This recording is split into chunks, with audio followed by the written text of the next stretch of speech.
Yes, Robbie and Mom Shimel, sa puntong ito, salubungin na natin dito sa Outside World ang brave romantiko ng Cavite na si Gwen at ang smiling darling ng Camarines Sur, Jolie! Ayan na! Gwen and Jolie, welcome back to the Outside World. Welcome back to the Long time no Outside see. World! Alright. Alam niyo, lahat kami naka maybe this time mode para sa inyong dalawa. Pero may katanungan ako para sa inyo, no? Sa loob ng bahay ni Kuya, sa tingin niyo, sino ba yung pinaka-OA? As in, yung pinaka-outstanding at achieve sa lahat ng mga ginagawa niya? You can just give a name, no more reason. For me, it's Fiang. Fiang, Yes, para very kay Jolie. expression.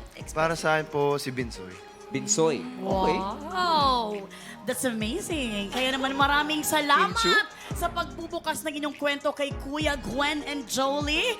And welcome back dito sa Outside World. I'm sure simula pa lang ito ng mas exciting pang opportunities para sa inyong dalawa dito sa Outside World. Good luck! True. Welcome back. Yes. Maraming Thank you so salamat. much, Gwen and Jolie. Ang laki ng smile nila. Magkamukha na kayo ng konti. Yay! Sa totoo lang. Oh, thank you very much, Gwen at Jolie. Maraming salamat.